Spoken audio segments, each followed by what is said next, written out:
Ayo, segera download Quran Tadabbur, tafsir dalam genggaman Anda. Assalamualaikum warahmatullahi wabarakatuh. Alhamdulillahi ala ihsanih wa syukru lahu ala taufiqihi wa amtinanih wa asyhadu an la ilaha illallah wahdahu la syarika lahu ta'ziman li sya'ni wa asyhadu anna Muhammadan abduhu wa rasuluhu da'ila ridwani. Allahumma salli alaihi wa ala alihi wa ashabihi wa ikhwani.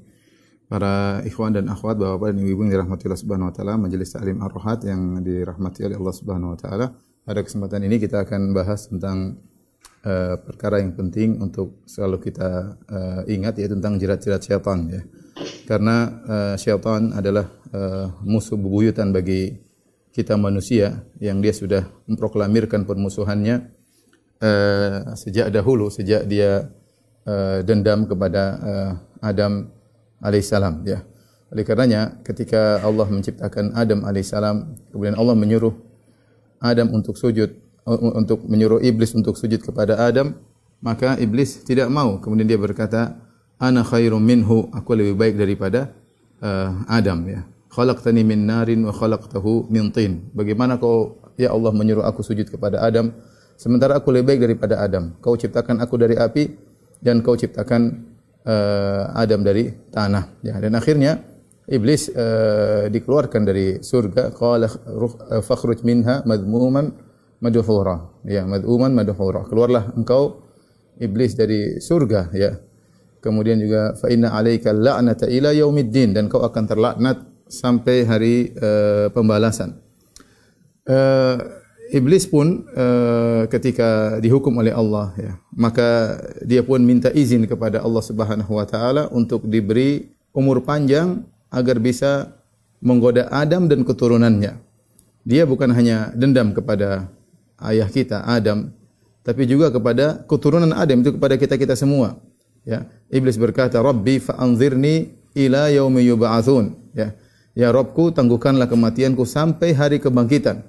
Allah mengatakan, fa innaka minal munzarin. Kau akan ditangguhkan kematianmu, ya, agar bisa untuk menjalankan misimu menggoda Adam dan keturunannya. Akhirnya sebagaimana kita tahu, akhirnya kedua orang tua kita Adam dan Hawa, ya, akhirnya digoda oleh iblis dan akhirnya makan dari buah yang dilarang oleh Allah Subhanahu wa taala, ya.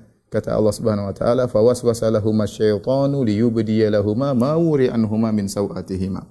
Akhirnya iblis beri waswas, beri bisikan-bisikan, berbicara dengan rayuan-rayuannya, ya, kepada Adam dan Hawa. Bahkan iblis wa qasamahuma, iblis bersumpah, inni lakuma laminan nasihin, wahai Adam dan Hawa, saya ini niatnya baik, ya. Karena iblis ketika menggoda Adam, dia tidak datang dalam bentuk yang menakutkan, tapi dia datang dalam kondisi sebagai penasehat.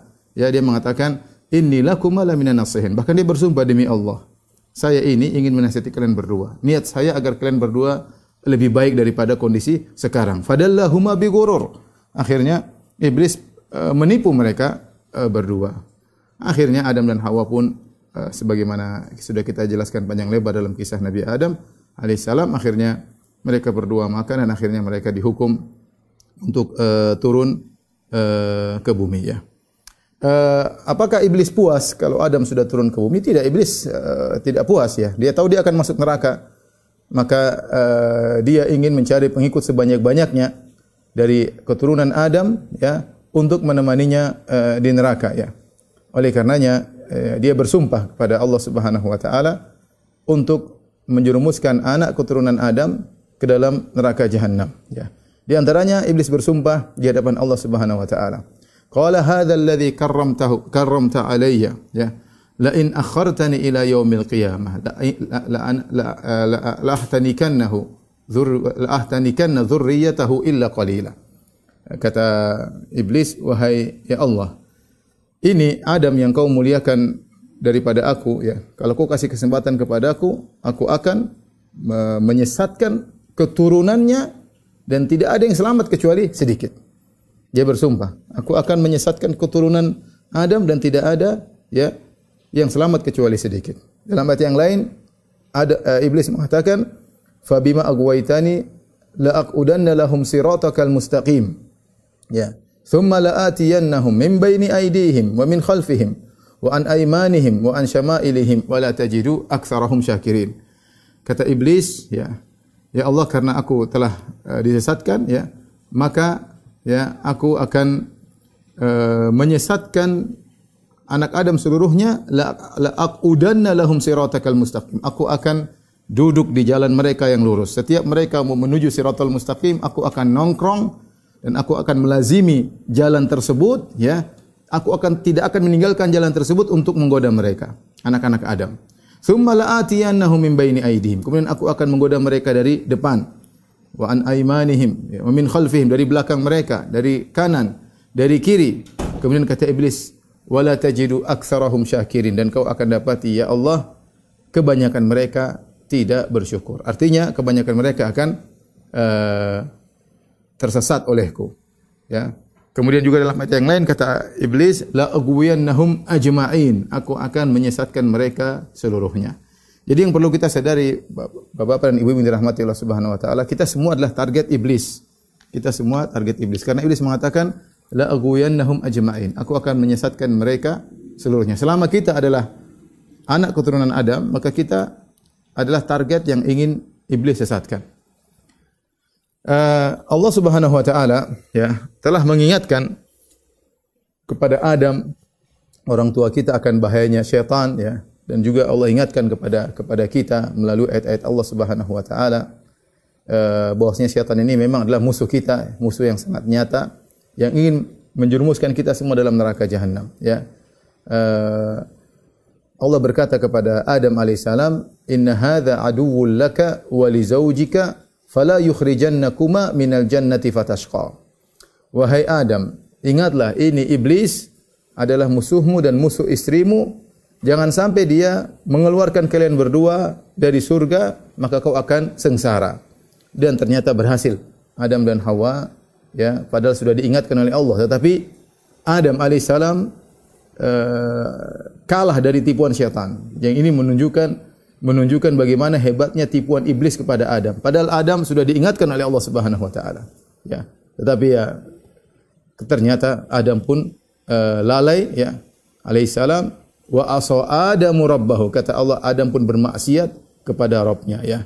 Kita tidak meragukan akan keimanan Adam alaihissalam, orang tua kita. Tapi saking hebatnya iblis dalam menggoda, ya, itu yang buat akhirnya Adam alaihissalam terpedaya dengan tipuan-tipuannya. Makanya Allah mengatakan fadallahum bighurur, yaitu iblis menggoda Adam dan Hawa dengan tipuan-tipuan, ya. Dengan tipuan, dengan sumpah, dengan kata-kata manis, dengan datang sebagai penasehat, bukan datang dalam bentuk mengerikan, tidak. Tentu itu mungkin Adam dan Hawa takut. Tidak, dia datang dalam bentuk yang menyenangkan, memberi nasihat, kata-kata indah, kata-kata menarik. Akhirnya perlahan-perlahan akhirnya Adam dan Hawa pun terjebak dan akhirnya turun dari bumi. Demikian juga Allah Subhanahu wa taala sudah ingatkan kepada kita, alam a'had ilaikum ya bani Adam, ya, la ta'budu syaitan innahu lakum aduwwum mubin. Bukankah aku telah mengingatkan kalian, wahai anak-anak Adam, ya, jangan kalian sembah syaitan. Sungguhnya syaitan, ya, adalah musuh kalian yang nyata, ya, musuh kalian yang nyata. Allah Subhanahu wa taala juga dalam surat Al-A'raf mengingatkan tentang permusuhan syaitan kepada kita semua. Ya bani Adam, la yaftinannakum asyaitanu kama akhraja abawaykum minal jannah. Wahai anak-anak Adam, jangan sampai kalian terfitnah oleh syaitan. Kama akhraja abawaykum minal jannah, sebagaimana dia telah berhasil mengeluarkan kedua orang tua kalian dari surga. Yanzi'u anhuma libasahuma liyuriyahuma sawatihima. Dia berhasil melepas pakaian Adam dan Hawa untuk memperlihatkan aurat mereka kepada Adam dan Hawa. Ya, ini Allah ingatkan, jangan sampai kalian terfitnah karena iblis pernah berhasil menjerumuskan kedua orang tua kalian sehingga disesatkan oleh iblis, ya. Allah Subhanahu wa taala juga berfirman, "Inna syaitana lakum aduwwun fattakhidhuhu aduwwa."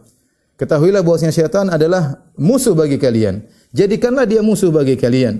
Innama yad'u hisbahu liyakunu min ashabil sa'ir. Sungguhnya dia menyuruh orang-orang untuk menjadi pengikutnya supaya apa? Supaya menemani dia dalam neraka jahanam, ya. Iblis baru puas kalau kita menemani dia di neraka. Selama kita tidak menemani di neraka, dia tidak puas. ya, dia tidak puas hanya cukup mengeluarkan Adam dari surga, tetapi dia ingin keturunan Adam semua untuk masuk neraka menemani iblis. Taib, ikhwan dan akhwat yang dirahmati Allah Subhanahu wa taala. Jadi pada kesempatan kali ini kita akan membahas tentang syaitan dan bagaimana jerat-jeratnya, ya. Sebelum kita membahas tentang jerat-jerat syaitan, kita ingin jelaskan bagaimana musuh kita bersama ini. Bagaimana musuh yang sulit, ya, dengan berbagai macam trik-trik yang dia gunakan, jerat-jerat agar bisa menjerat kita semua dalam neraka jahanam, wal iyadzubillah, ya. Baik. Tolong perhatikan, ya. Syaitan, ya. Ya. Hakikat syaitan,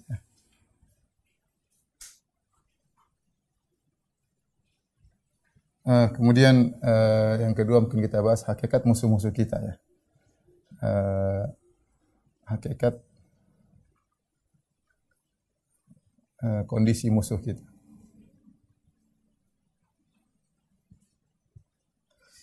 Baru kemudian kita bahas jerat-jerat syaitan. Yang pertama yang saya sampaikan bahwasanya orang sering bertanya, Ustaz, apa bedanya syaitan dengan iblis, dengan jin, ya. Jadi bedanya iblis, kalau iblis, ya, jadi kita tahu ada jin, ada manusia, ya. Manusia. Jin, ada iblis, kemudian ada jin baik, dan ada jin baik, ada jin jahat, ya. Kemudian manusia juga ada manusia yang baik dan jahat.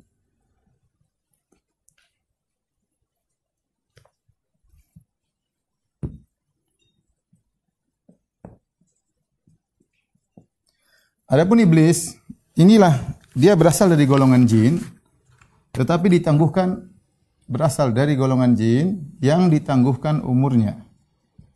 Ditangguhkan umurnya hingga hari kiamat. Hingga hari kiamat. Untuk apa? Untuk menggoda manusia. Untuk menggoda manusia.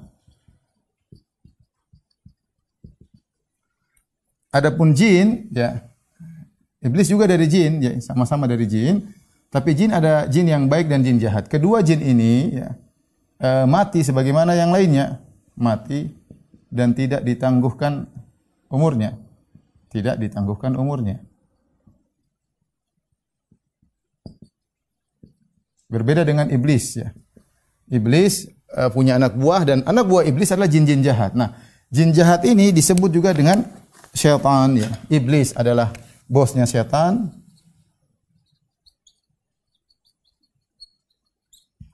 Jin yang jahat disebut juga dengan syaitan, anak buah iblis. Jin yang baik tidak tentunya, karena kita tahu di antara jin wa anna minna salihun wa minna duna dzalik kunna tara'iqa qidada. Kata jin dalam surat Al-Jin, di antara kami ada yang soleh dan di antara kami ada yang tidak soleh. Kami bermacam-macam juga model jin. Manusia yang baik, ya, tentu adalah orang soleh. Manusia yang jahat juga disifati juga dengan syaitan, ya. Ya. Sebagaimana Allah Subhanahu wa taala mengatakan, wa kadzalika ja'alna likulli nabiyyin aduwan syayatinal insi wal jinni. Sebagaimana kami telah menjadikan bagi setiap nabi ada musuh syayatinal insi wal jinni, syaitan manusia dan syaitan jin. Jadi syaitan itu sifat buruk. Manusia yang buruk disebut juga dengan syaitan, ya. Jin yang buruk juga disebut dengan syaitan. Yang syaitan manusia maupun syaitan jin adalah sama-sama anak buah iblis. Ini juga anak buah iblis, ya. Hanya saja kalau syaitan anak buah iblis dari kalangan jin, dia sadar bahwasanya dia diperintah oleh iblis. Tapi kalau syaitan dari kalangan manusia, dia tidak sadar bahwasanya dia dipergunakan oleh syaitan untuk menjerumuskan manusia. Oleh karena kita dapati betapa banyak orang-orang yang bersifat buruk dan ingin keburukan dan ingin menjauhkan orang dari tauhid, ingin menjerumuskan orang dalam kesyirikan, ingin membawa orang ke dalam kemaksiatan, menyuruh orang terjerumus dalam pelanggaran-pelanggaran. Mereka sungguhnya adalah syaitan-syaitan manusia, ya. Mereka kalau dibilang bos mereka syaitan, mereka tidak sadar, tapi sungguhnya mereka adalah anak buah syaitan. Dari sini kita paham bahwasanya yang menggoda nenek moyang kita yaitu Adam alaihissalam adalah iblis, ya. Iblis inilah yang ditangguhkan umurnya sehingga hari kiamat. Nah, kita lihat ya. Ketika kita tahu iblis ditangguhkan umurnya sampai hari kiamat, berarti umurnya sekarang sudah berapa? Umurnya sudah sangat lama ya. Dari zaman Nabi Adam sampai sekarang entah berapa puluh ribu tahun umurnya, ya. Dan ini menunjukkan ya, iblis ya pakar dalam menggoda manusia. Kenapa? Karena banyak pengalaman, ya, banyak pengalaman. Dia sudah tahu bagaimana cara menggoda ustadz, dia tahu bagaimana cara menggoda ulama, dia tahu bagaimana cara menggoda pejabat, dia tahu bagaimana cara menggoda orang miskin, dia tahu bagaimana cara menggoda ibu rumah tangga, dia tahu bagaimana cara menggoda kepala rumah tangga, dia tahu bagaimana cara menggoda anak-anak muda, dia tahu. Dia sudah sangat berpengalaman dan dia telah berhasil menyesatkan banyak orang. Dia sudah berhasil. Kita tidak mengatakan dia tidak berhasil, dia berhasil. Ya. Makanya Allah Subhanahu wa taala berfirman dalam Al-Qur'an, "Wa laqad dzara'na li jahannama katsiran minal jinni wal insi." Sungguh kami akan memenuhi neraka jahanam dengan banyak manusia dan banyak jin. Manusia banyak ikut masuk. Bahkan iblis bukan cuma menyesatkan manusia, bahkan manusia-manusia tersebut dijadikan sebagai anak buahnya tanpa mereka sadari. Bahkan sebagian ulama mengatakan begitu banyak manusia yang hebat dalam menyesatkan, ya, seperti Fir'aun sampai ngaku sebagai Tuhan, ya. Sampai sebagian ulama mengatakan iblis pun kalah dengan manusia tersebut, ya. Dididik manusia ini menjadi penjahat sampai dia lebih hebat daripada iblis. Lihat, Fir'aun ngaku sebagai Tuhan, iblis saja tidak ngaku sebagai Tuhan. Iblis tidak ngaku sebagai Tuhan. Dia tahu Allah Tuhannya, ya. Fir'aun sombong sampai ngaku sebagai Tuhan. Namrud sombong sampai ngaku sebagai Tuhan, ya.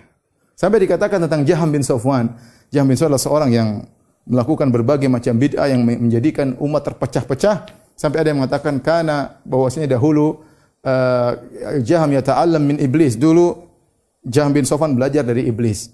Kemudian berkembang perkara sampai akhirnya iblis belajar daripada Jaham bin Safwan. Jadi maksud saya iblis ini luar biasa sampai ada anak didiknya yang menjadi berhasil. Intinya dia adalah makhluk yang memiliki banyak pengalaman dalam menyesatkan manusia, berbagai macam jerat sudah dia pasang dan dia sudah ngerti bagaimana menjebak yang si fulan, menjebak si fulan. Kalau ini dijebak dengan wanita enggak bisa, tapi kalau dijebak dengan duit misalnya akan jatuh, atau sebaliknya ini dijebak dengan duit enggak bisa, tapi kalau dijebak dengan jabatan dia akan terjatuh, ya. Macam-macam iblis sudah ngerti. Baik.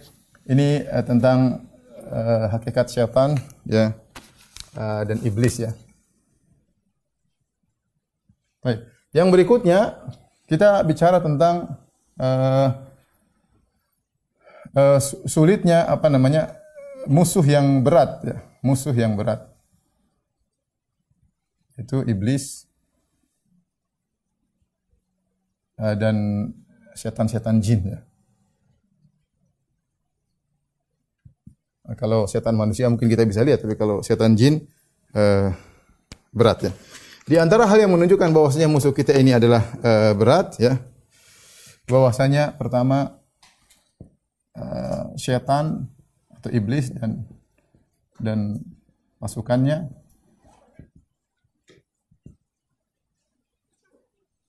melihat kita namun tidak terlihat oleh kita.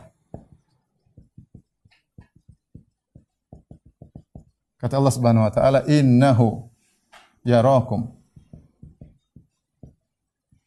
huwa wa qabilatuhu min haitsu la tarawnahum."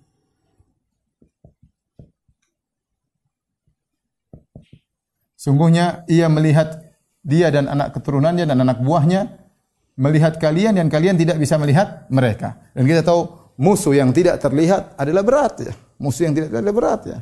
Sekarang kita menghadapi corona berat. Kenapa? Karena virus tersebut tidak kelihatan. Kita nggak tahu, kita menyangka tidak ada virus, ternyata kita tertular di situ, dan itu terjadi. Tertular pada posisi-posisi yang kita merasa aman, ternyata malah tertular. Kenapa? Karena corona tersebut tidak terlihat. Ini kita bicara virus. Nah, iblis pun demikian. Syaitan kita tidak lihat. Dia tidak lihat di mana dia, apa yang sedang dia rencanakan, kita tidak tahu. Jadi musuh yang tidak terlihat adalah musuh yang berat. Kemudian di antara hal yang menunjukkan bahayanya iblis dan syaitan adalah mereka lokasinya sangat dekat. Lokasi mereka sangat dekat. Apa kata Allah, kata Nabi sallallahu alaihi wasallam, "Inna syaitana yajri min bani Adam majra dam." Ya, sungguhnya syaitan itu mengalir dalam tubuh manusia sebagaimana aliran darah. Ya. Sebagaimana aliran darah. Oleh karenanya bahkan dalam hadis disebutkan bahwa setiap manusia ada korinnya. Ada korin, ada syaitan yang menemaninya, siap selalu menggoda dia. Maka dia harus berbenteng dengan keimanan, ketakwaan dan yang lainnya. Tapi intinya syaitan enggak usah bukan tinggal di lantai 2, bukan tinggal di RT lain, enggak. Dia sampai mengalir dalam tubuh kita. Menggoda dalam tubuh kita, ya.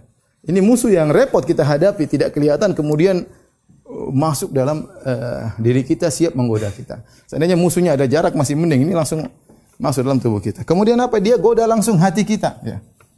Yang digoda langsung kolbu kita.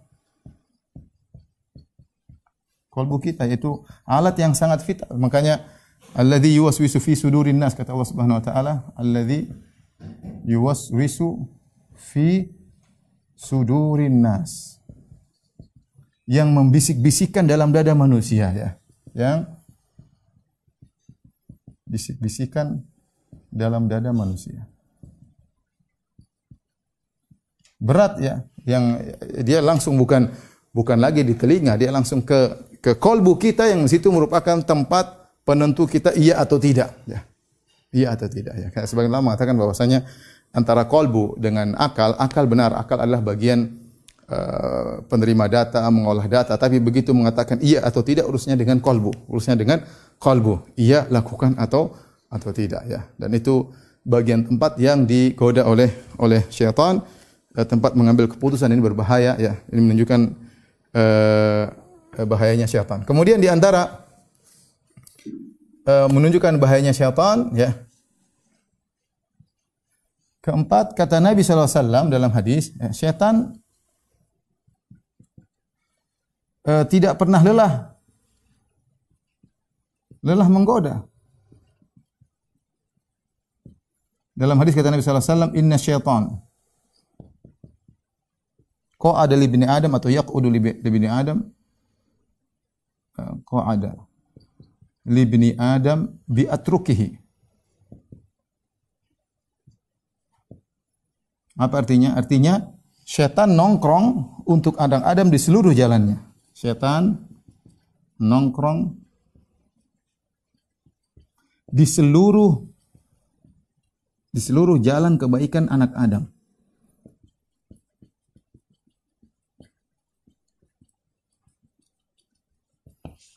Di seluruh jalan kebaikan anak Adam, apapun dia akan goda. Lanjutan hadis ini disebutkan, kalau ada yang mau masuk Islam, dia akan mengatakan, kenapa kau masuk Islam? Nanti kau akan berpisah dari bapak dan ibumu dan keluargamu. Kau akan dimusuhi oleh bapak dan ibumu. Dia ganggu, dia bisik-bisik, dia nongkrong di situ. Nongkrong, dan dia sabar dalam menggoda manusia. Ya. Sabar dalam menggoda manusia. Kalau dia mau berhijrah, maka akan takut-takut, kau akan meninggalkan tempatmu, kau akan meninggal pekerjaanmu, kau akan berpindah ke suatu tempat yang baru, yang situ tidak ada teman-temanmu, kau akan asing di sana, sehingga orang akhirnya tidak mau berhijrah. Kalau dia mau berjihad, maka akan datang syaitan menggoda, ya, kau akan berjihad, kalau kau mati, nanti anak-anakmu siapa yang ngurusin, ya. Makanya dikatakan al-walad makhbalah majbanah. Anak-anak itu bisa bikin jadi penakut, bisa jadikan pelit. Ya, orang mau sedekah mikir anaknya enggak jadi. Orang mau berjihad mikir anaknya enggak jadi. Ya. Setan akan menggoda kalau kau berjihad, bagaimana anak? Bagaimana istrimu? Kalau kau mati, istrimu akan dinikahi lagi oleh laki lain, hartamu akan dibagi-bagi. Dia selalu menggoda segala jalan kebaikan, dia nongkrong. Nabi yang bilang. Dan ini sebagaimana pembenaran dalam firman Allah yang sudah kita sebutkan tadi dalam surat Al-A'raf, kata syaitan, "Fabima aghwaytani la aqudanna lahum siratakal mustaqim, thumma la atiyannahum min baini aydihim wa min khalfihim wa an aymanihim wa an syama'ilihim wa la tajidu aktsarahum syakirin." Kata syaitan kepada iblis, kata iblis depan Allah Subhanahu wa taala. Kata iblis depan Allah dan dia bersumpah. Ya, kata dia la aqudanna lahum siratal mustaqim, siratakal mustaqim. Aku akan nongkrong, ya, duduk di jalan kebaikanmu ya Allah untuk menghalangi mereka. Setan sampai tidak dikatakan la aqudanna lahum ala siratikal mustaqim. Sampai sebenarnya mengatakan Allah tidak menggunakan kata ala. Karena kalau ala berarti seakan-akan setan berkata, "Ya Allah, aku akan berdiri di atas jalan kebaikanmu untuk menghalangi mereka." Tetapi Allah menghilangkan kata ala, la aqudanna lahum sirataka, langsung. Aku akan nongkrong di jalanmu, seakan-akan iblis dan jalan tersebut suatu hal yang saling melazimi dan seakan-akan dia tidak akan pernah meninggalkan jalan tersebut. Yang menunjukkan gigihnya iblis dan anak buahnya dalam menggoda anak Adam. Dan dia akan datang menggoda dari depan, dari belakang, dari kanan, dari kiri. Maksudnya apa? Dia tidak pernah lelah. Kalau dari depan tidak berhasil, dari belakang. Dari belakang tidak berhasil, dari kanan. Dari kanan tidak berhasil, dari kiri. Segala celah yang mungkin untuk menggoda anak Adam, iblis akan berusaha goda. Ya. Nongkrong di setiap jalan. Kita mau apapun, mau ngaji, mau ini, mau anu, pasti ada syaitan yang menggoda. Ya, ya, ibu-ibu mau taat kepada suami, ada syaitan yang menggoda. Ya. Ya. Mau sabar dengan kehidupan di masa sulit seperti ini, ada syaitan yang menggoda. Mau sabar digoda. Ya. Apapun jalan kebaikan, ada syaitan situ nongkrong menggoda kita. Makanya Nabi mengatakan, "Inna syaitana qa'ada li ibni Adam bi atruqihi." Syaitan itu nongkrong di seluruh jalan-jalan kebaikan anak Adam. Ya. Kemudian yang cukup mengerikan, syaitan punya anak buah. Ya. Atau iblis punya anak buah. Anak buah yang terkoordinir. Yang terkoordinir, ya. Oleh karenanya dalam hadis dalam Sahih Muslim, "Inna iblis wada'a arsyahu 'alal ma', thumma yab'atsu sarayahu." Sungguhnya iblis meletakkan singgasananya di atas air, mungkin di laut entah di mana. Thumma yab'atsu sarayahu, kemudian dia mengirim anak buahnya. Fa'adhamuhum lahu manzilah, fa'adna lahum manzilah a'dhamuhum fitnah. Maka yang paling dekat kedudukannya dengan iblis adalah yang paling besar fitnahnya. Fayaji'u ahaduhum. Jadi setelah iblis mengirim anak buahnya untuk menggoda, mereka laporan. Ada yang datang lapor. "Wah iblis, saya sudah begini dan begitu dan begini." Kata iblis, "Ya, kau tidak melakukan apa-apa. Ma fa'alta syai'an qat." Kau belum melakukan apa-apa. Datang lagi lapor, "Iblis, saya sudah gini-gini." Kata iblis, "Kau belum." Sampai ada yang datang melaporkan, "Ya iblis, la azalu birrajul hatta farraqtu bainahu wa baina zaujatihi." Aku senantiasa menggoda lelaki tersebut sampai aku berhasil menceraikan dia dari istrinya. Kata iblis, "Ni'ma anta." Engkau adalah anak buah yang hebat, ya. Jadi iblis juga mengkoordinir anak buahnya untuk menggoda manusia, bukan asal-asalan, ya. Bukan asal-asalan. Dia mengkoordinir anak buahnya untuk menggoda dan ada laporan dan dia memotivasi. Kalau yang hebat, sama saya dekat sini. Ya, iblis dekatkan. Yang tidak berhasil, iblis remehkan. Sehingga mereka termotivasi berbangga-bangga untuk bisa menggoda manusia kepada iblis. Mungkin bertanya, kok bisa mereka begitu? Ya, memang begitu sifat mereka. Sifat yang memang jelek, seperti itu. Ya. Diciptakan dengan memiliki kondisi jiwa yang sangat buruk adalah iblis. Jadi kita lihat bagaimana musuh kita. Inilah hakikat musuh kita yang berat. Ya. Iblis dan setan jin. Kira-kira 5 poin yang untuk kita berpikir ternyata musuh kita tidak mudah. Kalau Allah tidak tolong kita, maka sungguh berat kita menghadapi iblis. Tapi kita lanjutkan tentang jerat-jerat setan.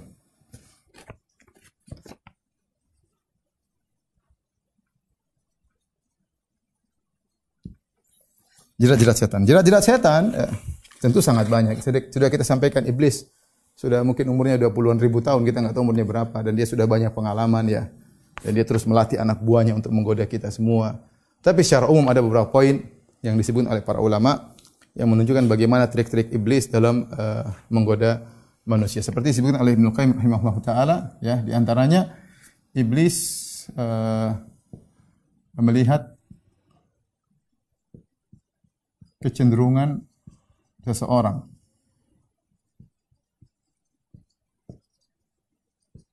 Ya, ini langkah pertama. Lihat kecenderungannya apa.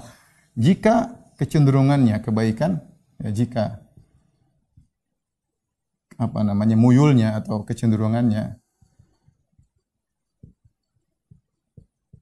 pada kebaikan, yaitu orang ini suka beragama, suka ngaji, suka agama, maka dijerumuskan pada sikap ekstrim atau gulu, atau dalam bahasa Arab al-gulu. Yang kata Nabi SAW, iyyakum wal gulu fa innama ahlaka man kana qablakumul gulu. Kata Nabi SAW, waspadalah kalian dengan sikap ekstrim berlebih-lebihan dalam agama. Sesungguhnya yang telah membinasakan umat-umat terdahulu adalah sikap berlebih-lebihan dalam agama. Yaitu Nabi ucapkan ketika Nabi ingin melempar jamarat. Ketika ingin melempar jamarat, Nabi mengatakan, ambilkan kerikil-kerikil yang ukuran kecil. Maka Nabi setelah mengambil ukuran kecil, ya seukuran biji korma atau lebih, ya. Kemudian Nabi mengatakan, bimithli haula'i farmu. Seukurannya segini, lemparlah. Iyyakum wal ghulu, hati-hati kalian dengan sikap berlebih-lebihan. Artinya mungkin ada orang akan mengambil batu besar untuk lempar jamarat, dan itu terjadi. Yang lempar dengan sepatu, ada yang lempar dengan sendal, ada yang lempar sekaligus banyak. Ini semua melanggar, ya. Jadi potensi seorang yang rajin beribadah untuk bersikap lebih-lebihan itu ada. Itu ada, ya. Dan setan menggoda dia dari sisi ini. Sampai akhirnya timbullah orang kelompok namanya Khawarij yang mudah mengkafirkan. Yang tidak ada rahmat kepada kaum muslimin yang lain. Yang mudah begitu lihat orang maksiat sedikit dia sudah ngamuk luar biasa. Mencaci maki dan yang lainnya, ya. Merendahkan yang lain. Jadi akhirnya terjerumus dalam bid'ah sedikit demi sedikit, ya, sehingga seperti orang-orang Khawarij. Di sisi lain kita dapati sebagian orang berlebihan dalam beragama seperti orang terdahulu. Nasara akhirnya menjadikan Nabi Isa sebagai Tuhan. Yahudi menjadikan Uzair sebagai putra Allah. Dan kita dapati orang-orang musyrikin Arab menjadikan orang soleh seperti Lata sebagai sembahan mereka karena orang soleh. Kita dapati juga sebagian kaum muslimin berlebih-lebihan dalam beragama sampai mengangkat derajat Nabi SAW berlebihan. Dikatakan Nabi tahu ilmu gaib, dikatakan dunia dan akhirat adalah milik Nabi SAW. Memuji yang berlebihan, padahal Nabi sudah ingatkan, la tutruni kama atratin nasara bana Maryam, innama ana abdun faqulu abdullahi wa rasuluh. Jangan kalian mujiku berlebih-lebihan sebagaimana Nasara berlebih-lebihan memuji Isa bin Maryam. Sungguhnya aku hanya hamba Allah. Katakanlah Muhammad hamba Allah dan Rasulnya. Ketika ada orang memuji Nabi dengan mengatakan wa fina nabiyyun ya'lamu ma fi ghad, di antara kita, di tengah-tengah kita ada seorang nabi mengetahui apa yang terjadi besok, Nabi marah. Nabi mengatakan, saya tidak tahu masa depan. Kalau Allah tidak kasih tahu, saya tidak tahu. Ya. Ya. Kata Nabi, qulu biqaulikum wa la yastahwiyannakum syaitan. Ucapkanlah sebagaimana ucapan yang biasa kalian ucapkan, jangan berlebih-lebihan kalian digelincirkan oleh syaitan.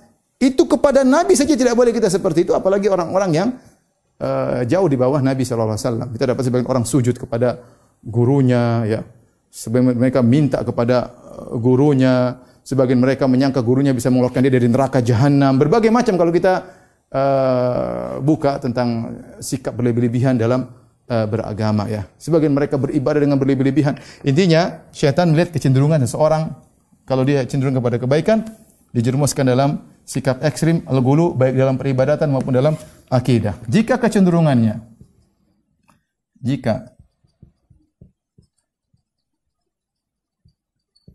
kepada maksiat, maka dijerumuskan dalam ditenggelamkan dalam kemaksiatan. Dalam kemaksiatan. Subhanallah. Dalam Al-Quran Allah mengatakan wa ikhwanuhum yamuddunahum fil ghayyi thumma la yaqsurun. Kata Allah Subhanahu wa taala, wa ikhwan dalam surat Al-A'raf, wa ikhwanuhum yamuddunahum fil ghayyi thumma la yaqsurun. yaitu ikhwanuhum, yaitu setan-setan membantu terus menggoda manusia-manusia yang menjadi teman-teman mereka pelaku maksiat dalam kesesatan, terus didorong, dibantu untuk terus dalam kesesatan, tsumma la yaqsurun, dan mereka tidak pernah lelah. Ya, tidak pernah lelah. Setan-setan tidak pernah lelah dalam menggoda manusia. Terus kalau sudah tertarik terus dijerumuskan sampai kalau bisa kafir, ya. Maksiat terus, ini terus dan seterusnya. Makanya Allah mengatakan, alam taro anna arsalna syayatina alal kafirina ta'uzzuhum azza. Tidak kalian bagaimana lihat kami mengirim setan-setan kepada orang kafir menggoyang mereka. Maksudnya apa? Dibuat kalau tidak bermaksiat jadi gelisah. Dibuat kalau tidak bermaksiat dia jadi gelisah. Dia ingin bermaksiat. Kenapa? Syaitan terus menggoda. Jadi hati-hati, jangan disangka bahwasanya godaan syaitan cuma masalah kemaksiatan, bahkan dalam berlebihan dalam beragama juga adalah salah satu tipuan syaitan. Tapi di antara trik-trik syaitan, jerat-jerat syaitan adalah tazjin. Dan ini banyak menghiasi kemaksiatan. Ya, Allah dalam syaitan pernah bersumpah, la uzayyinanna lahum fil ard. La uzayyinanna lahum fil ard. Artinya, ya Allah, aku akan menghiasi maksiat. Aku akan menghiasi maksiat. Dan betapa banyak orang terjumus dalam maksiat, kekufuran gara-gara hiasan syaitan, ya. Makanya kata Allah Subhanahu wa taala, wa iz zayyana lahumus syaitanu a'malahum wa qala la ghaliba lakumul yawma minan nasi wa inni jarul lakum. Ketika terjadi perang Badar, ketika orang-orang musyrikin ragu-ragu, syaitan datang. Syaitan bisikan mereka, wa iz zayyana lahumus syaitan, syaitan menghiasi mereka. Tenang wahai Abu Jahal dan kawan-kawan, kalian tidak akan kalah, kalian banyak, aku akan menolong kalian. Akhirnya kalah, ya. Syaitan menghiasi. Dalam ayat yang lain, wa zayyana lahumus syaitanu a'malahum. Wa zayyana lahumus syaitanu ma kanu ya'malun. Syaitan menghiasi amal perbuatan mereka sehingga mereka semangat melakukan kemaksiatan. Ini yang terjadi, ya. Lihatlah bagaimana Adam alaihissalam. Adam alaihissalam dia di surga. Dan terlalu banyak buah yang bisa dia makan, terlalu banyak pohon yang indah. Satu saja yang haram. Tetapi syaitan menggoda Adam dengan menghiasi kemaksiatan tersebut. Sehingga dia lebih condong pada yang ini. Lebih condong pada yang haram. Kenapa? Karena syaitan menghiasi. Disebutlah ini syajaratul khuldi, pohon abadi, kalau kau makan kau akan abadi. Bohong semua, ini iblis bohong. Ya. Dinamakan dengan nama yang indah, pohon keabadian. Kalau kau makan kau akan menjadi malaikat dan kau akan menjadi raja yang sungguhnya. Dihiasi sampai akhirnya Adam dan Hawa makan. Padahal yang halal banyak. Makanya saya katakan demikian juga di dunia ini banyak yang halal. Tetapi ketika syaitan menghiasi kita terjebak pada suatu yang haram. Itu yang menarik. Padahal yang halal banyak dan kita bisa menempuh hal tersebut. Tapi syaitan menghiasi, artinya kita tertarik pada yang haram tersebut. Kita hakikatnya apa sih? Tidak benar. Ya. Hakikatnya adalah kesengsaraan. Tetapi syaitan menghiasi sampai maksiat tersebut menjadi indah di mata manusia. Saking indahnya sampai kalau dia tidak melakukannya dia gelisah. Bingung kalau tidak melakukannya. Ya, dan ini terjadi. Dibuat kecanduan oleh syaitan. Dibuat kecanduan. Dan itu salah satu bentuk cara syaitan menggoda manusia dengan menghiasi maksiat, ya.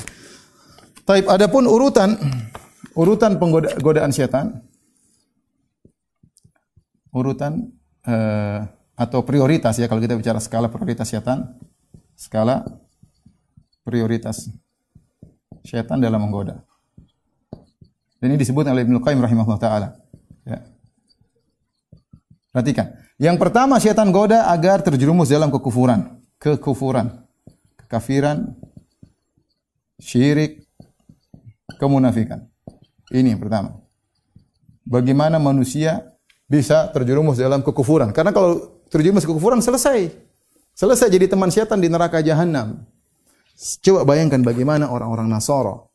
Ya, bagaimana mereka bisa menyembah Nabi Isa, dihiasi luar biasa oleh syaitan. Yahudi tidak menyembah Nabi Isa. Orang Nasara jumlahnya miliaran. Terpedaya bagaimana manusia Yang mereka dapatkan dalam Injil mereka, manusia tersebut lapar, manusia tersebut ketakutan, manusia tersebut Nabi Isa alaihissalam tidur, ya. Manusia tersebut Nabi Isa alaihissalam berdoa, sujud, ya. Kemudian ditangkap, ketakutan, dianggap sebagai Tuhan. Dengan dihias, akhirnya, ya, bagaimana orang bisa menyembah manusia? Lihat bagaimana banyak orang menyembah berhala. Berhala, subhanallah, lihat sebagian berhala kita lihat kita sedih. Patung mereka pahat sendiri, mereka letakkan patung tersebut, mereka sembah, mereka kasih makan patung tersebut, makanan tersebut dimakan oleh burung-burung. Gimana otak mereka jalan? Tapi setan menghiasi. Ya, setan menghiasi. Ya. Ada yang menyembah matahari, menyembah bintang, setan menghiasi. Ya. Bagaimana? Ini yang pertama, bagaimana menjerumus manusia dalam syirik dan kemunafik. Kalau tidak berhasil, maka dijerumuskan kepada bid'ah dengan berbagai macam modelnya. Bid'ah. Bid'ah, ada bid'ah yang sampai pada kekufuran, ada bid'ah yang sekedar maksiat. Bertingkat-tingkat. Kenapa dijerumuskan kepada bid'ah? Karena bid'ah lebih disukai oleh syaitan daripada maksiat. Ya, kata Sufyan Ats-Tsauri, al-bid'atu ahabbu ila syaitan ila iblis minal maksiyah. Bid'ah lebih disukai oleh iblis daripada maksiat. Kenapa? Al-maksiyatu yutabu minha wal bid'atu la yutabu minha. Adapun maksiat orang masih mungkin bertobat. Kenapa? Dia sadar itu maksiat. Tapi kalau orang sudah terjerumus dalam bid'ah, dia tidak sadar kalau dia bermaksiat. Dia menyangka itu adalah ibadah yang mendekatkan dia kepada Allah. Dia minta-minta kepada kuburan, dia menyangka itu adalah ibadah. Repot. Dia berzikir sambil joget-joget, dia menyangka itu ibadah. Gimana mau kita suruh taubat? Ya ini bagus, yang bagus ya. Nah, gimana? Nah, repot kalau begitu ya. Kenapa? Dia menganggap suatu kebaikan. Makanya dari sisi ini, ya, setan ingin menjerumuskan manusia dalam bid'ah karena kalau dia terjerumus dalam bid'ah, susah untuk bertobat. Lihat Khawarij, bagaimana mereka ngebom diri mereka dan mereka menyangka mereka beribadah. Mau dinasihati susah, mereka tidak merasa bersalah. Bagaimana Abdurrahman bin Muljam yang kemudian datang menikam Ali bin Abi Thalib ketika mau sholat subuh ditikam dan dia menyangka dia telah berjihad dan dia akan meraih surga yang tinggi. Ya. Dia tidak merasa bersalah, dia merasa beribadah dengan membunuh Ali bin Abi Thalib radhiyallahu taala anhu. Ya, jadi kita bicara kalau bid'ah susah, kita mau nasihati ya dia merasa ini kebaikan, ya merasa kebaikan. Oleh karenanya kalau setan tidak berhasil menjerumuskan dalam kekufuran maka akan dijerumuskan dalam bid'ah. Kalau tidak berhasil menjerumuskan dalam bid'ah, maka dijerumuskan dalam dosa-dosa besar. Bagaimana cara setan menjerumuskan dalam dosa besar? Ya gampang. Sudah, lakukan saja. Sungguhnya Allah Maha Pengampun. Kau kan bertauhid. Tauhidmu nanti menyelamatkan engkau dari dosa-dosa. Digampangkan. Dan ini terjerumus sebagian orang. Mereka sudah ngaji, mereka tahu tentang keutamaan tauhid sehingga mereka menggampangkan maksiat. Terkadang mereka menipu orang lain. Terkadang mereka ya macam-macam mereka lakukan. Ada orang seperti justru bukannya ngaji semakin bertakwa kepada Allah, justru ketika dia ngaji dia merasa dia bertauhid sehingga dia merasa aman. Yang penting saya bertauhid, saya tidak berbuat syirik. Ya, sehingga dia berani melakukan dosa-dosa besar. Ada yang berzina, ada yang berani ngambil riba, enggak apa-apa, Kak, saya bertauhid. Ini bahaya. Ini di antara trik syaitan menggoda sebagian orang dengan mengatakan engkau ahli tauhid. Allah, tauhidmu akan menghapuskan dosa-dosamu. Kita enggak tahu alam ya. Kemudian akhirnya kita orang-orang terjerumus dalam kemaksiatan. Lihat para sahabat yang mereka ahli tauhid, apakah mereka menggampangkan maksiat? Tentu tidak. Justru tauhid mereka mencegah mereka dari berbuat kemaksiatan apalagi dosa-dosa besar. Kalau tidak berhasil terjerumus dalam dosa-dosa besar dijadikan menggampangkan dosa-dosa kecil. Dosa-dosa kecil. Setan datang, itu dosa kecil. Lihat cewek, lihat nonton film apa enggak ada dosa kecil, bukan dosa besar. Benar, bukan dosa besar, dosa kecil, ya. Gampang, tinggal sholat selesai, ya. Tinggal istighfar selesai. Yang penting tidak lakukan dosa besar, Allah akan ampun. Digampangkan seorang melakukan dosa-dosa kecil. Dan itu terjadi, ya. Digampangkan, ya. Akhirnya kata Nabi SAW, Iyakum wa muhaqqiratiz dzunub. Hati-hatilah kalian dengan dosa-dosa kecil. Kata Nabi SAW, fa innahunna yajtami'na 'ala ar-rajuli hatta yuhliknahu. Sungguhnya dia melakukan dosa-dosa kecil digampang-gampangkan sampai terkumpul pada seseorang dan membinasakannya. Ya dosa-dosa kecil kalau banyak jadi dosa besar. Ya. Kata seorang penyair, la tahqiranna saghiratan innal jibala minal hasa. Jangan kau meremehkan dosa-dosa kecil, sungguhnya gunung tersusun dari batu-batu kecil. Ya. Ya. Khalliz dzunuba saghiraha wa kabiraha dzaka tuqa. Wasna kamashin fawqa ardin dzati syauki. Yahdharu man yara. Yahdharu ma yara. Ya. Hindarkanlah dirimu dari dosa-dosa kecil, dosa-dosa besar. Semuanya tinggalkan. Jadilah engkau seperti orang yang berjalan di atas suatu jalan yang banyak durinya. Hati-hati. Mau duri kecil, duri besar, hati-hati. Ya, dia hati waspada. La tahqiranna saghiratan. Jangan kau remehkan dosa kecil. Innal jibala minal hasa. Sungguhnya gunung itu berasal dari batu-batu kecil. Ya, hati-hati. Oleh karena setan kalau tidak berhasil menjatuhkan seorang dalam dosa besar, dia membuat seorang menggampangkan dosa-dosa kecil. Ya. Nah, jadi masalah terkadang orang menyangka dosa kecil ternyata dosa besar. Hati-hati. Ya, hati-hati. Taib ya, yang berikutnya, kalau ternyata tidak berhasil menjerumuskan dalam dosa kecil, dibuat sibuk dengan perkara-perkara yang mubah. Disibukkan dengan perkara-perkara yang boleh, perkara-perkara mubah. Inilah jalan-jalan ke sana, jalan-jalan ke sini, baca ini, baca anu, main ini, olahraga sana. Kita bilang boleh, tapi jangan kebanyakan. Di antara tipuan syaitan kita dibuat terjebak dengan perkara-perkara yang mubah sehingga waktu kita habis. Ketika kita mati catatan amal kita cuma sedikit. Kenapa sibuk jalan ke sana, sibuk jalan ke sini, safar ke sana, safar ke sini, baca ini, nonton ini, komentar anu, main ini, main anu, ngobrol sana, ngobrol sini. Kapan solatnya, kapan baca Qur'annya, kapan berbakti sama orang tuanya, kapan zikirnya. Habis waktu. Syaitan ingin sehingga ketika kita meninggal dunia catatan amal kebaikan kosong, isinya amal mubah, perkara-perkara yang boleh. Jalan ke sana, jalan ke sini, main sana, main ke sini, kumpul sana, grup sini, grup sini. Hati-hati. Bukannya dilarang, ini bagus. Orang sibuk dengan perkara yang baik, yang boleh, sehingga dia terhindar dari kemaksiatan. Tapi jangan berlebih-lebihan. Karena hidup kita cuma sebentar. Apalagi ibu, sebagian ibu sudah tua ya. Sudah tua, sudah semakin peot, kemudian masih malas beribadah. Terus kapan lagi mau nunggu siapa ya? Menunggu malaikat maut menjemput, udahlah kita bertakwa kepada Allah. Umur yang tinggal, kita enggak tahu siapa yang meninggal. Tapi maksud saya, biasanya yang sudah tua lebih dahulu meninggal biasanya, meskipun tidak harus ya. Tapi maksud saya, kalau kita sudah tahu kita sudah semakin tua, sudah di atas 40, saya juga sudah di atas 40, maka kita kembali kepada Allah Subhanahu wa taala. Umur kita tidak tahu kita kapan dipanggil oleh Allah. Betapa sering seorang keluar dari rumahnya, dia tidak terbetik dalam diri 1% pun dia akan meninggal, tiba-tiba dia meninggal. Ya.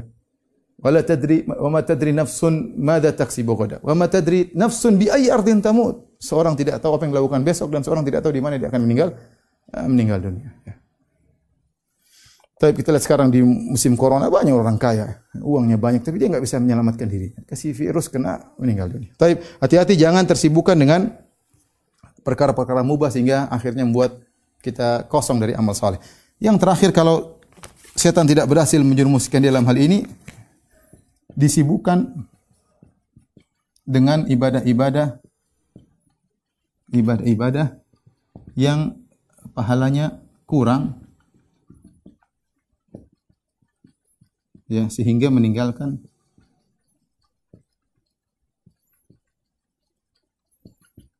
ibadah-ibadah yang pahalanya besar.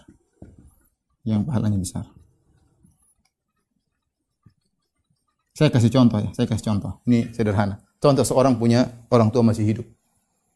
Kan pahalanya besar kalau dia menyenangkan ibunya, menyenangkan bapaknya. Tapi setan buat dia lalai dari ibunya. Dia sekedarnya saja.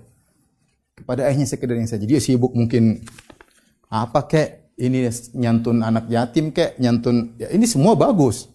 Tapi kita harus punya prioritas. Makanya para sahabat sering bertanya kepada Nabi, "Ya Rasulullah, ayul amali ahabbu ilallah?" Amalan apa yang dicintai oleh Allah? Ayul mu'min afdal, mu'min apa yang paling afdal? Ini sahabat sering bertanya karena mereka tahu bahwasanya umur mereka terbatas, kemampuan mereka terbatas. Ketika kita diberikan kesempatan beramal saleh yang besar, jangan kita lalaikan. Kita tinggalkan yang prioritas, yang primer, kita lakukan yang sekunder atau tersier. Hati-hati. Ya. Sama seorang wanita mungkin lupa melayani suaminya, ngaji terus, ngaji bagus. Tapi suaminya butuh layanan, suaminya butuh perhatian, dia tidak peduli. Pahalamu di sini. Pahalamu berbakti kepada suami. Bukankah Nabi SAW bersabda, "Idza shallatil mar'atu khamsaha wa shamat syahraha, ya, wa hafizat farjaha, wa ata'at ba'laha, qila laha udkhilil jannata min ayyi babin syi'ti." Jika seorang wanita salat 5 waktu, enggak usah salat sunnah, salat 5 waktu doang. Puasa, enggak usah puasa sunnah, puasa bulan Ramadan doang. Jaga kemaluan, taat kepada suami, dikatakan kepadanya masuk surga dari mana pintu saja yang kau kehendaki. Jadi jangan sampai salah skala prioritas seorang terjebak. Kita gabungkan, kita ngaji, waktunya berbakti sama suami, berbakti sama suami. Jangan sebaliknya suami minta dilayani maka kita ini salah. Nah, seperti teman saya, ada teman yang pernah mengeluh. Dia mau pergi kantor pagi-pagi, kemudian dia ada hasrat ingin mendatangi istrinya. Istrinya bilang, aduh mas saya lagi belum selesai baca Qur'annya, belum selesai zikir pagi petangnya. Ya ukhti, ini lebih wajib. Ini lebih wajib. Jangan terjebak, itu jebakan syaitan. Ya. Maka seorang harus pandai-pandai melihat prioritas. Karena di antara jebakan syaitan membuat orang sibuk dengan ibadah yang kurang pahalanya sehingga meninggalkan ibadah yang pahalanya lebih besar. Ya. Tapi ini di antara jerat syaitan. Di antara jerat syaitan adalah membuat ragu. Ya. Membuat ragu terhadap agama. Ya. Dalam satu hadis kata Nabi SAW, ya'ti syaitan ila ahadikum. Datang syaitan kepada salah seorang dari kalian. Kemudian mengatakan, man khalaqa hadza? Siapa yang ciptakan ini? Kita jawab Allah. Man khalaqa hadza? Siapa yang ciptakan ini? Allah. Sampai dia bilang, siapa yang ciptakan Allah kalau begitu? Kalau ada bisikan syaitan seperti itu, Tuhan ada atau tidak? Ya, sudah. Bilang, a'udzubillahi minasyaitonir rajim. Bertawud kepada Allah. Wal yantahi. Sudah, jangan lanjutkan. Itu syaitan menggoda kita. Membuat kita ragu tentang Islam. Ya. Dengan bisikan-bisikan syaitan. Ya. Dan banyak orang terjebak. Lihat, banyak orang-orang liberal ragu dengan agamanya. Ragu. Sehingga dia bilang semua agama benar, mau syirik, mau apa terserah, semua masuk surga. Ya, yang penting akhlak baik. Ragu dengan agamanya, ragu dengan Islam yang satu-satunya agama mengajarkan kepada tauhid, yang lain mengajar kepada kesyirikan. Dia ragu. Itu hati-hati, itu juga jebakan syaitan. Di antara jerat syaitan adalah menakut-nakuti. Ya.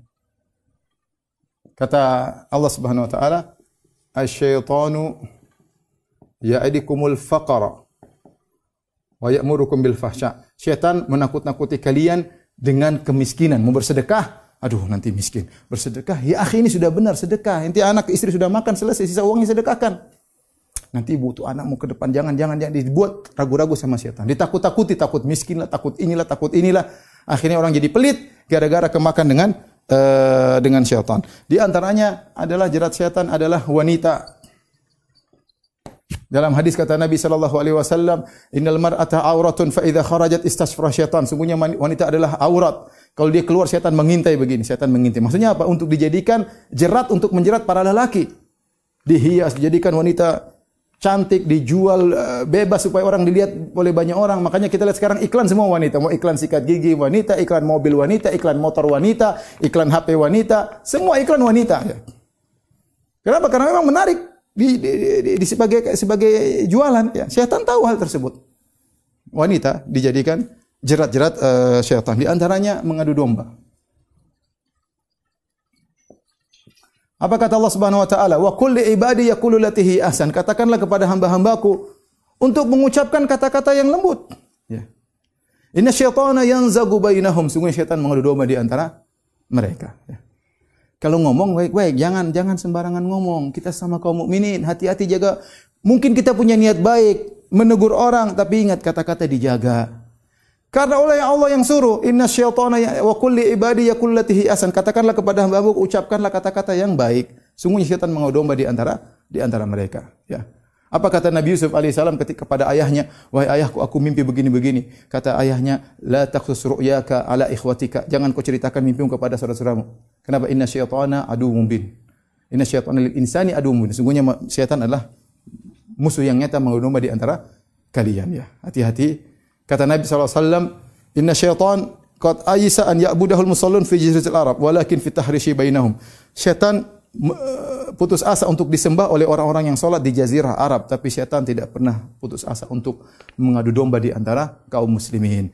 Kita jangan terjebak dengan sikap adu domba, karena sikap domba itu adalah gerakan syaitan. Sekarang perkara yang menyedihkan, ormas ini bermusuhan dengan ormas anu, ya.